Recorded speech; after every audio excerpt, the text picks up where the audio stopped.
स्वयं नित्य निरंतर कर्मों के जाल को रच रहा है और अपने आप को बांध रहा है। आपको मुक्त होना है, बंधना नहीं है। जीव का जन्म कर्मों के अनुबंध से होता है, कर्मों के बंधन से होता है और उसको अपना ऋण चुकाना होता है। कर्मानुबंध ये बहुत सूक्ष्म विषय है। जैसे आप जिस परिवार में जन्म लिए हैं तो उस परिवार के लोगों से आपका ऋण है, इसलिए उसी परिवार में आप आए हैं। और ऋणानुबंध उसको बिना चुकाए या बिना वसूल किए आप वहां से जाएंगे नहीं। आपको लेना है तो वसूल करना है और देना है तो चुकाना है। ये पूर्व के जन्मों से निश्चित किया गया है।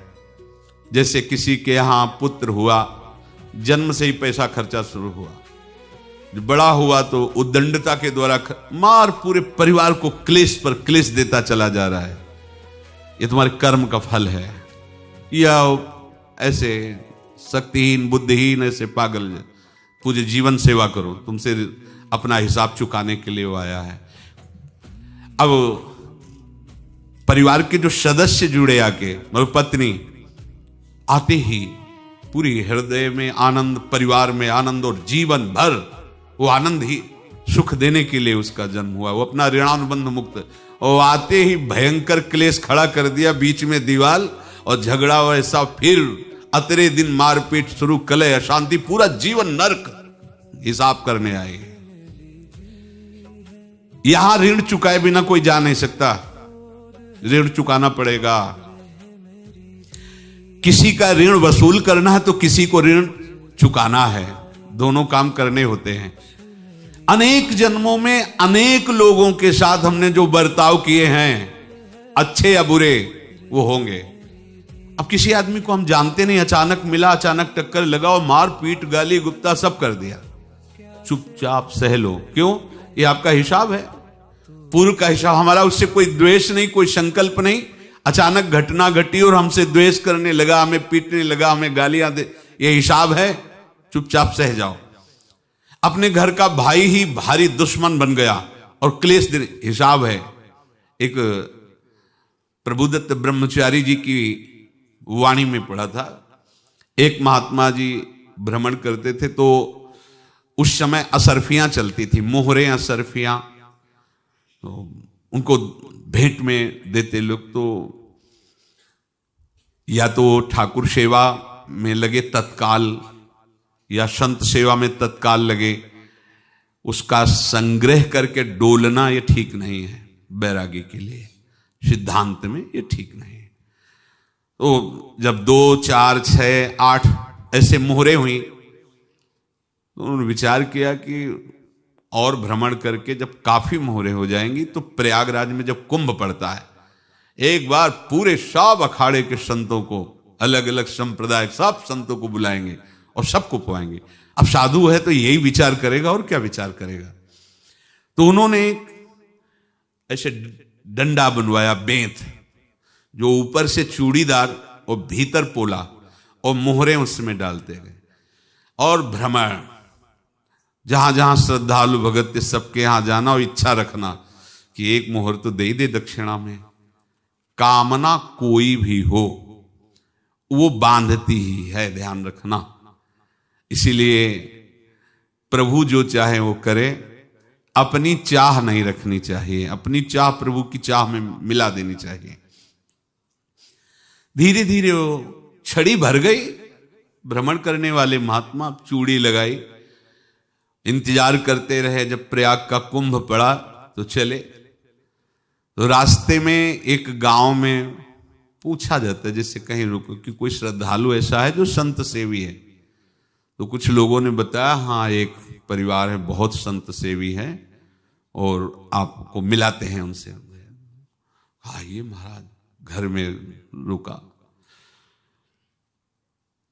खूब अच्छा हलवा पूड़ी पवाया और जो घर के मालिक थे चरण दबाए। चरण दबाते दबाते उनकी दृष्टि पड़ी उस डंडे पे, इतना मोटा और ऊपर से कुछ चूड़ी सी भी नजर आ रही। इस डंडे में तो कोई रहस्य है ही है। अब महात्मा जी को खवा पिला के सुला दिया। महात्मा जी जब सो गए तो पत्नी से धीरे से कहा, वो डंडा लाओ बाबा जी का डंडा। वो चूड़ीदार जो ही खोला पलटाया तो सैकड़ों मोहरे। ऐसे संत रोज पधारे भगवान, तुम आनंद हो जाए फिर क्या। पत्नी से कहा, नाप के कंकड़ लाओ। वो तो महात्मा जी तो खाए खीर पूड़ी, आराम से सो रहे। रात में पूरी प्लानिंग करके उसमें कंकड़ भर के चूड़ी लगाकर सिराने रख दिया, सारी मोहरें हटा ली। महात्मा जी आराम से छड़ी उठाए तो वजन पक्का। वैसे बड़े लोग चतुर होते हैं, पर ये नहीं जानते कि कर्म कितना भयानक होता है। और उनकी कोई संतान नहीं थी, पर धन में इतना प्रेम उनको था। बहुत सावधान। साधु महात्माओं के पास जो अर्थ है, गृहस्थी अगर आता वहीं से है, पर अगर उसको जोर जबरदस्ती या किसी छल कपट से, तो वो उसका विनाश ही करता है। आज तक का प्रमाण है। अब उनको ये भाव पता नहीं होगा, या पता होगा तो लोभ के कारण वो उसको मान नहीं पाए होंगे। महात्मा जी गए प्रयाग में, किसी अखाड़े पर रुके और वहां प्रार्थना की कि कल जो है संपूर्ण अखाड़ों का निमंत्रण किया जाए और सब संतों को भोग पवाया जाए और उनको दक्षिणा भी दी जाए। महंत ने सोचा कि बहुत बड़ा है तो उत्सव है, क्योंकि प्रयाग में कितने हजारों संत महात्मा सब। उनका महाराज बोरों इसमें चीनी और टीनों घी लगेगा, सब व्यवस्था। बोले आप मंगाइए, एक एक हिसाब हम करेंगे, हमारे पास सब व्यवस्था है। बोले कुछ तो पहले दे दो, वो इकट्ठे देंगे हम। उनको था कि अगर हम छड़ी खोला और दो चार मोहरे दी, किसी को पता लग गया तो गड़बड़ हो सकती। बोले हम भंडारे के समय आखिरी में सब कुछ आपको दे देंगे। ठीक है। वो अपने पास से पैसे लगाकर खूब जितना सामग्री सब लाए, लाखों की, और सब संतों को निमंत्रण कर दिया। संत जन निमंत्रित हो गए, भंडारा बन रहा है। तब वहां के महंत है, उनका देखो भंडारा भी बन रहा है, संतों को निमंत्रण। अब आप अर्थ की व्यवस्था कीजिए, क्योंकि इतनी बड़ी हमारी सामर्थ्य नहीं थी जितना हमने किसी तरह हमने व्यवस्था की। अब मुझे अर्थ चाहिए, तभी आगे की व्यवस्था बढ़ेगी। संतों को दक्षिणा देंगे और जिनसे अर्थ लिया उनको दे। देखो रसोई बन गई है सब। उनका छत में विश्वास नहीं तो ये अभी चूड़ी खोली। उनको तो था ना कि मोहरे हैं, कंकड़। तो जैसे कितना उनको सदमा लगा होगा। हजारों संतों का निमंत्रण, रसोई बन, मतलब संत हो के छल कपट। तो उनका महाराज आपने तो हमारा नाश कर दिया, जो महंत थे। अब बताओ रसोई बन गई, संत निमंत्रित हो गए और आप ये कंकड़ दिखा रहे हैं हमको। आपने तो हमें बर्बाद कर दिया, हमारी इतनी सामर्थ्य नहीं थी, आप पहले बता देते। संत होकर ऐसा छल कपट। अब वो बोले तो क्या बोले, क्योंकि उनको पता था कि मोहरे हैं इसमें। अंदर से उनका चिंतन गया उसी सेठ के पास, अच्छा ऐसा धोखा हमारे साथ किया, भोगोगे तुम। ये जो निकलता है ना भोगोगे, ये अकाट्य होता है। क्योंकि किसी का भी हृदय, मान लो किसी भी जीव जंतु को आप कष्ट दें और उसका हृदय आह भर जाए, तो वो आह वज्र की लेख है, तुम्हें भोगना पड़ेगा। वो देखो भीष्म जी को भोगना पड़ रहा है ना। सांप को ऐसे धनुष की नोक से उठाया और बंबूल के कांटों के ऊपर फेंक दिया, कई दिन तक शेदा हुआ, वो आह भर करके मरा। तो आपको 6 महीने बाणों की सैया पर आह किसी की ना लेना जिंदगी में। कोई ऐसा कोई आह भर करके कह दिया तुम समर्थ हो, हम तो कुछ कर नहीं सकते, और अंदर से दुखी, फिर तुम्हारी सामर्थ्य काम नहीं करेगी, मिट्टी में मिला देगी। फिर ये तो संत थे और भगवत आराधना के लिए, संत आराधना के लिए ही ऐसा किए हुए थे। अब इनका कैसे मुंह दिखाएं, अब क्या करें। सुबह संत जन आएंगे, सबके बीच में हमारी कि देखो इन्होंने, अब क्या करें। गए और संगम में जाके छलांग लगाई, अपने प्राण त्याग दिए। अब उनके तो पास मोहरे थी और व्यापार बढ़ा, और 9-10 महीने बाद ही लड़का हुआ। अब तो उनको कि संत फलीभूत हो गया। देखो व्यापार चल रहा, लड़का नहीं होता था, लड़का भी हो गया, बड़ा आनंद छा रहा है। जब से वो प्रकट हुए और धन की वृद्धि शुरू हो गई, पढ़ाई लिखाई में उनके खर्चा हुआ सब, बस बीमारी शुरू हो गई उनके शरीर में, अब उसमें पैसा जाना शुरू हुआ। इतने आसक्त वो दोनों हो गए कि कुछ भी हो, व्यापार ठप, संपत्ति बेचना शुरू। तो उन्होंने कहा कि बेटा मैं क्या कर सकता हूं तुम्हारे लिए? बोले हमारी अंतिम इच्छा है प्रयाग चलो, और जितने प्रयाग में संत महात्मा सबको एक बार भंडारा करवाओ, हमारी इच्छा अंतिम है, क्योंकि अंतिम यही इच्छा थी। बोले अब ज्यादा संपत्ति तो नहीं रह गई, तो बोले घर बेच दो, मेरे लिए ही तो है, बेच दो, मुझे लगता मैं बचूंगा नहीं, पर मेरी अंतिम इच्छा पूर्ण कर दो। घर बेच दिया, जेवर बेच दी, वहां गए, जब संत सेवा की तो बोले मुझे संगम तक ले चलो। संगम तक ले गए और बोले समझे तुम चुराए थे और हमने उसको छीना है, कुछ नहीं रह गया तेरे पास कुछ, अब केवल ममता और आसक्ति में जलकर मर और नरक प्राप्त कर। मैं वही महात्मा हूं जिसकी तूने मोहरे ली थी, शरीर छोड़ दी। महात्मा को जन्म लेना पड़ा और इनको दुर्गति भोगनी पड़ी। ऋणानुबंध होश में, ऐसा नहीं कि आप जो कर रहे हैं कोई देख नहीं रहा, कोई हिसाब किताब नहीं, जो कर रहे हैं अवश्य में भोक्तव्यम, बहुत सावधान। अनेक जन्मों में अनेक लोगों से जो कुछ लिया दिया है, इस लेने देने को मिटा देने के बाद ही तुम मुक्त हो गए। इसीलिए एक उपाय है, लेना न देना मगन रहना। क्या? मालिक को समर्पित हो जाओ, मालिक को अपना माना हुआ समर्पित कर दो, खत्म। अहम त्वाम स्वरूपापेभ्यो मोक्षयिष्यामि, सब खत्म, आगे पीछे लेना देना सब खत्म। एकादश स्कंद में भगवान श्री कृष्णचंद्र जी ने कहा जो मेरे चरणों का आश्रय लेकर भक्त मेरा भक्ति करता है, उसके पितृ ऋण, मातृ ऋण, देव ऋण, ऋषि ऋण, सब ऋणों से मैं मुक्त कर देता हूं। बस यही एक उपाय है जो इसके बंद करने का उपाय भक्तों के लिए है, वो यही है, भगवान की शरण में होकर अपना माना हुआ पूरा भगवान के अर्पित कर दो। अर्पित करने का तात्पर्य उसमें अहम हटा दो। तो दियम वस्तु गोविंदम तुभ्यमेव समर्पय। जिनसे तुमने सेवा करवाई है उनकी सेवा करनी पड़ेगी, जिनसे तुमने जो कुछ लिया है उनको देना पड़ेगा। ये लेने देने का व्यापार जब तक समाप्त नहीं होगा तब तक तुम्हारा जन्म मरण चलता रहेगा। अब आपको यहां समझना है, यदि आपसे किसी ने पैसे लिए बेईमानी करके नहीं दे रहा है तो आप उसको गाली मत दीजिए, आपने बेईमानी की थी इसलिए आपकी बेईमानी हुई है, ले गया, कोई बात नहीं है, बंधन से मुक्त हुए, जो बोझा था चला गया। उसको ऐसा ना देखे कि ये बेईमान हमारे रुपए मार लिए, अब जो कुछ होगा देखेंगे। अगर आप आगे नया कुछ करते हैं तो फिर आगे का हिसाब आपको भोगना पड़ेगा, ध्यान रखना। ऐसा नहीं है कि आपको भोगना नहीं पड़ेगा। एक ही उपाय है कि अब जो शरीर धारण किए इसी में जो भोग ले, आगे ना होना चाहिए। तो क्या करे?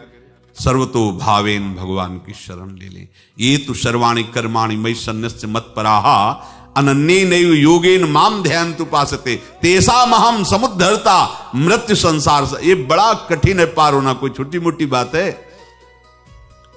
एक महात्मा बाल्यावस्था से भजन करते थे, शालिग्राम भगवान पास रखते थे और उन्हीं की आराधना करके बस पाठ, नाम, जप और भ्रमण करते थे। यौवन अवस्था थी, गंगा जी के किनारे अपने ठाकुर को विराजमान करके स्नान करने के लिए कपड़ा ही उतार रहे थे कि 90 लोग आ गए, भाला तलवार सब ले, मारो मारो इसको मारो, घेर लिया। तो उन्होंने हाथ जोड़कर कहा हमने क्या अपराध किया? कोई सुन ही नहीं रहा। तो उन्होंने कहा मार तो डालोगे ही आप 90 लोग, हम कोई अस्त्र शस्त्र तो लिए नहीं, एक बार हमें गंगा में डुबकी लगा देने दो और अपने ठाकुर को स्नान करा देने दो, फिर इसके बाद आप मार देना। भगवत इच्छा से वो लोग रुक गए, स्नान किया और अंदर से प्रार्थना की, प्रभु ये क्या लीला है आपकी, आपके सिवा मेरा कोई है नहीं और ये मुझे मारना चाहते हैं। तो भगवान ने जानते हो क्या कहा उनके अंतर में? तुम मेरे में ध्यानस्थ हो करके शरीर को छोड़ो, ये लोग मारेंगे। ये मेरे भजन का फल है कि तुम्हें 90 जन्म नहीं लेना पड़ेगा। एक ही जन्म में 90 मिलके, तुमने 90 हिंसा की थी पूर्व में, तो तुम्हें 90 बार जन्म लेना होता और एक एक करके मारते। ये मेरे भजन का प्रताप है कि एक बार में ही 90 का हिसाब हो जाएगा। तुम आंख मूंदो, मेरे ध्यान में मगन रहो, मेरे प्रताप से तुम्हें कोई चोट नहीं होगी और स्वाभाविक मूर्छावस्था में प्राण तुम्हारे छूट जाए। ऐसा ही हुआ, ऐसा हुआ। तो ये बात समझ लो कि ये जो कर्मानुबंध है, ऋणानुबंध है। आप देखो, अगर शाप महात्माओं ने दिया कि तुम्हारे वंश का इससे विनाश होगा, तो भगवान भी परम धाम जा रहे तो उसी कील से, बाण की नोक में जो मछली लील गई थी छोटा कण, उसी से की नोक बनाई और उसी नोक को प्रहार किया। भगवान के श्री चरण में वही बाण की नोक लगी और भगवान ने स्वीकार किया ना। भगवान का बड़ा लीला विचित्र है। अगर छुप करके उधर रामावतार में बात, तो इधर ऐसे स्वीकार किया है भगवान ने। ऐसा कहीं नहीं दिखाया कि मैं भगवान हूं तो मैं अपने लिए, ऐसा नहीं दिखाया। नारद जी का हित किया पर नारद जी ने श्राप दिया तो भगवान ने स्वीकार किया। बंदरों ने ही सहायता की, जैसा बोले थे वैसा। ये लीला इस शरीर में भोगनी पड़ेगी। हाँ, ज्यादा को कम में भुगता देंगे, पर अब अगला शरीर ना मिले, इसके लिए सर्वतो भावेन भगवान के आश्रित हो जाए। जैसे आपने दुकान फैला रखी है तो उसमें दो काम होते हैं, लेना और देना। किसी को उधार दिया है तो हमें उससे लेना है, और कोई नगद देकर सामान ले रहा है तो उसे सामान देना है, या उधार लिया है तो हमें उधार देना है। अब अगर दुकान बंद करनी है तो तुम्हें देने वालों पर जोर देना है, लेने वालों पर जोर नहीं। लेने वाला तो जाओ, हम क्षमा किया, समर्पित किया, हमारा कोई संबंध नहीं, खत्म हो जाए, वो खुशी हो जाएगा। लेकिन देने वाला, तुम अगर दुकान भी उठा दोगे तो जहां भी रहोगे तुम्हारे पास वो आएगा, लाइए हमारा। तो देने पर नजर रखिए, जिसका जिसका हिसाब है वो आपके सामने आता जाए, हटाते जाओ। लेने पर नजर मत रखिए और दुकान फौरन उठा दीजिए, नहीं अगर लेते देते रहे तो चलता रहेगा। आगे चलकर कुछ लेना न देना, मगन रहना बस अपने प्रभु के चिंतन में। अब हम कैसे जाने कि किसको क्या देना है, हमें क्या पता? तो हम पूरा हिसाब जिनको पता है उनको दे देते हैं।